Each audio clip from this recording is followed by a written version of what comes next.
Okay, and hello everyone. Welcome. So, very straightforward steps that we have to follow right here. Step one, just log on to your Amazon account. And right up here in the top right hand corner, you're going to see a section that says Accounts and Lists. You're just going to let your mouse hover over it. And as you wait, your whole drop down menu is going to pull down. And there's a section that says Your Lists.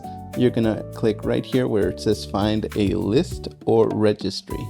Go ahead and left click on that, and it's going to take you to this option site right here where you're going to click on Find a Registry.